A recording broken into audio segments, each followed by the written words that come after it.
আয়েশা রাদিয়াল্লাহু তাআলা আনহা বলেন, মুসলিম, আল্লাহর নবী সিজদায় পড়ে এই দোয়া পড়ছিলেন। মুখস্থ আছে তো? জি। আল্লাহুম্মা ইন্নী আউযু বিরিজাকা মিন সাখাতিকা ওয়া বিমুআফাতিকা মিন উকুবাতিকা ওয়া আউযু বিকা মিনকা লা উসি ফানান আলাইকা আনতা কামা আসনাইতা আলা নাফসিক। মুখস্থ হয় না নাকি? এই ছেলে, হাত উঠাও। একদিন থেকে কি করো তুমি? খালি এমনি আসো আর যাও। এরপরে কোনোদিন উপস্থিত হলে তুমি অবশ্যই মুখস্থ শোনাবা ইনশাআল্লাহ। খালি নাম বলছে যে দুয়ার বইয়ের কথা আমি শুনেছি, কিন্তু দুয়ার বই কোনোদিন মনে হয় পড়নি। ফিরি দিলে নিতাম, পড়তাম। ফিরি দেন না তো, সেই জন্য ফাঁকি দেওয়ার চেষ্টা করিও না, নিজেকে ফাঁকি দিয়ে কোনো সফলতা নেই। আবু হুরায়রা রাদিয়াল্লাহু তাআলা আনহু বলেন, রাসূল সাল্লাল্লাহু আলাইহি ওয়াসাল্লাম বলেছেন, কারা ইবনু আদম সাজদা, আদমের ছেলে মেয়ে সূরা সাজদা পড়লো, কোরআন মাজিদের সিজদার আয়াতগুলি পড়লো, ফাসাজাদা, তারপর আদমের ছেলে মেয়ে সিজদা করলো। ইতাজালা শয়তান ইয়াবকি, তখন শয়তান কাঁদতে কাঁদতে কাঁদতে কাঁদতে পৃথক হয়ে গেল, একটু দূরে চলে গেল, আর বলতে লাগলো, উমিরা ইবনে আদম লি ইবনে আদম বিশ্বজুদে ফাসাজাদা ফালাহুল জান্নাহ, আদমের ছেলে মেয়েকে আদমকে সিজদা করতে বলা হয়েছিল, আদমকে সিজদা করতে বলা হয়েছিল, আদমের ছেলে মেয়েকে তারা সিজদা করেছে, তাদের জন্য জান্নাত হয়েছে। ফেরেশতাকে আদমকে সিজদা করতে বলা হয়েছিল, ফেরেশতা আদমকে সিজদা করেছে, তাদের জন্য জান্নাত হয়েছে। আদমের ছেলে মেয়েরা সিজদা করে, তাদের জন্য জান্নাত হয়েছে। ও উমিরতু লিসজুদে, আমাকে সিজদা করার আদেশ করা হয়েছিল, ফাবাইতু, আমি নাকচ করে দিয়েছি। ফালিয়ান্নার, এই জন্য আমার জন্য জাহান্নাম। যখন আপনি সিজদা করেন তখন ও ছিটকে ওইদিকে চলে যায় আর একেবারে ধুলাবালি মাখে, আর বলে, আহারে, ওরে আমার আফসোস, ইয়া ওয়াইলাতি, ওরে আমার আফসোস, ওরে আমার দুঃখ, আমার কি হলো? আমাকে সিজদা করতে বলা হয়েছিল, আমি সিজদা করিনি, আমার জন্য জাহান্নাম। আদমকে সিজদা করতে বলা হয়েছিল, ফেরেশতাকে তারা জান্নাতে যাবে। আদমের ছেলেমেয়েরা সিজদা করে, তাদের জন্য জান্নাত, আমার জন্য জাহান্নাম। যখন আপনি সিজদা করেন তখন ও ছিটকে দূরে চলে যায় আর বলে, ওরে আমার আফসোস, ওরে আমার দুঃখ, ওরে আমার আফসোস, ওরে আমার দুঃখ। বলেন তো, ইবলিস কখন বেশি কষ্ট পায়? সিজদা করলে। সিজদা করলে বেশি কষ্ট পায়।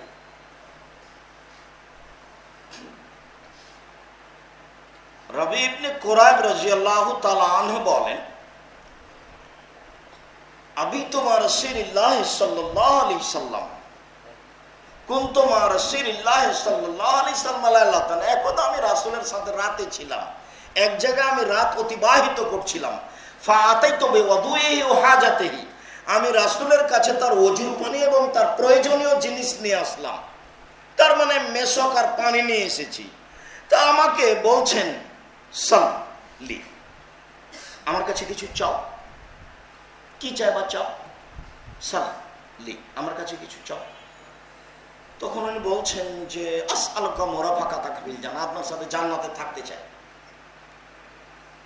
তখন আল্লাহ রাসূল বলছেন, আওয়া গায়রা জালিক, না না না না, এটা না, অন্য কিছু চাও। এটা না, অন্য কিছু চাও।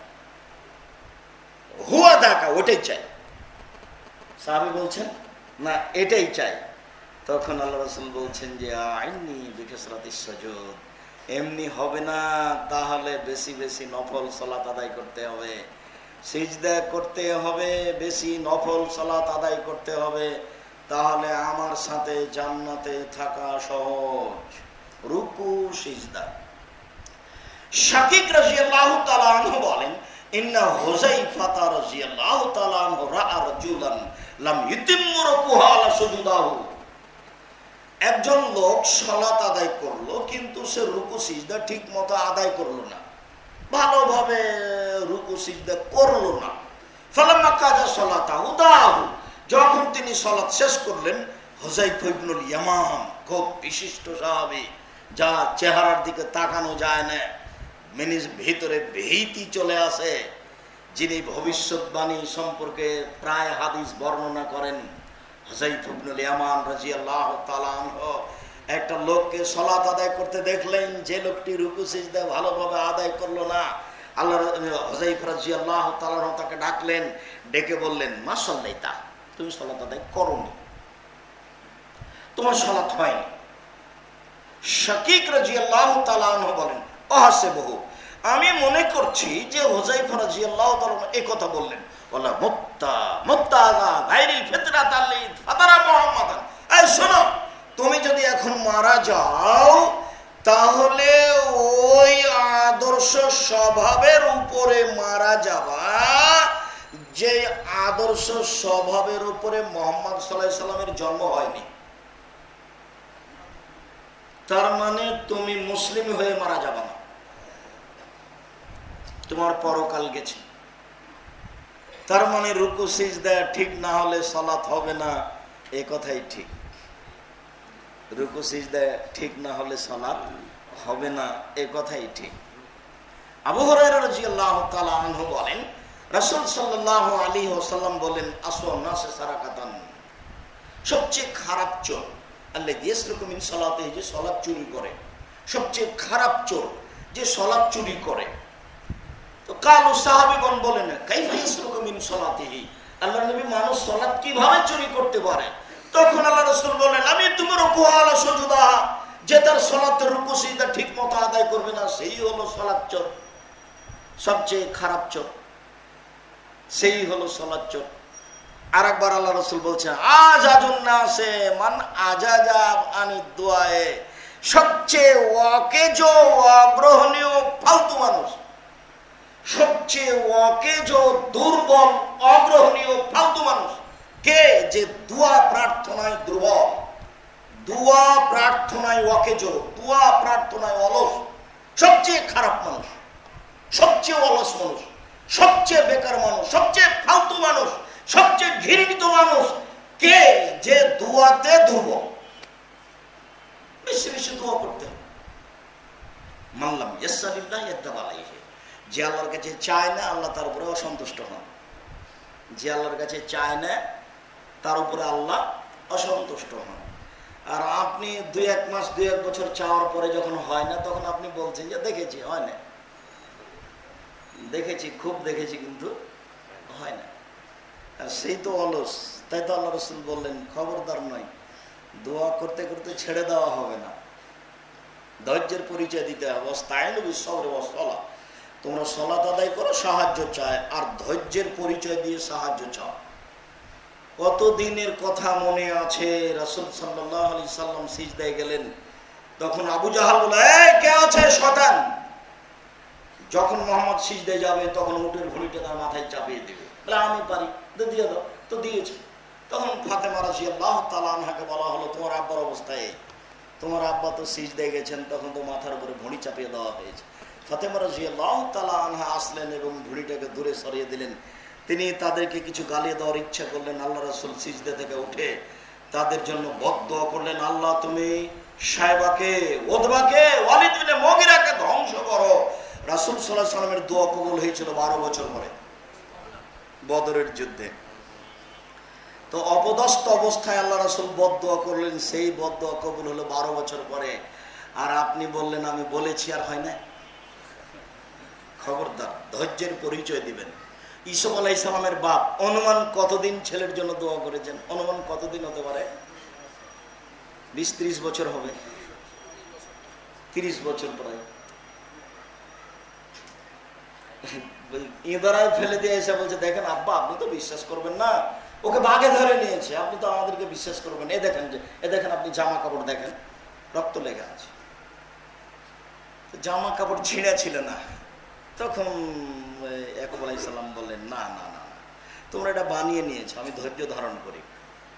ধৈর্য ধারণ করলে ছেলের জন্য দোয়া করতে লাগলেন। কতদিন পুকুরে থাকলেন, কতদিন মানুষের বাড়িতে কাজ করলেন, কতদিন বিক্রি হয়ে যে তিনি ওই বাদশার বাড়িতে থাকলেন। নবী মানুষ, এই জন্য আল্লাহ রাসূল বড় মানুষের বাড়িতে জীবিকা নির্বাহের পথ করে দিয়েছে। নবী মানুষ মুসা আলাইহিস সালাম এই জন্য পৃথিবীর সবচেয়ে ধনী মানুষের বাড়িতে, দেশের রাজার বাড়িতে কি করে দিয়েছেন? জীবিকা নির্বাহের পথ করে দিয়েছেন। দেখো বেটা আল্লাহর ক্ষমতা। নবী মানুষ এই জন্য কূপ থেকে এদারা থেকে উঠে রাজার বাড়িতে দিয়ে দিয়েছেন, বলে খাওয়ার থাকো। বললেন এই শোনো, ভালো খেতে দিবা, ভালো থাকতে দিবা। তো ইউসুফ আলাইহিস সালাম ভালো খেতে লাগলেন, ভালো থাকতে লাগলেন। বহুদিন পরে বাদশাহর পক্ষ থেকে তাকে ডাকতে পাঠানো হয়েছে। বলছে আল্লাহর বাদশাহর পক্ষ থেকে আপনার উপর একটা সুসংবাদ, আপনাকে ডেকে পাঠানো হয়েছে। তখন তিনি বলছেন, আরে ডেকে পাঠানোর কথাটা ছাড়ো, মেয়েরা যেসব বদনাম ছড়িয়েছিল সেগুলো বন্ধ হয়েছে কিনা বলো। জাতির সামনে জুলাইখাকে স্বীকৃতি দিতে হবে আমি অন্যায় করেছি, ইউসুফ অন্যায় করেনি। এই কথা স্বীকৃতি দেওয়ার পূর্ব পর্যন্ত ইউসুফ জেল থেকে বের হবে না। জুলাইখা জাতির সামনে দাঁড়িয়ে বলল, জি হ্যাঁ আমি অন্যায় করেছি, আমি মিথ্যাবাদিনী, ইউসুফ সত্যবাদী। ঘোষণা দেওয়ার পরে তিনি জেল থেকে বের হলেন। বহুদিন পরে দোয়া তো কবুল হবে, অত তাড়াতাড়ি করলে হবে? আর দোয়া তো করছেন না, খালি তাড়াহুড়া করে সিজদা করছেন, খালি তাড়াহুড়া করে সিজদা করছেন।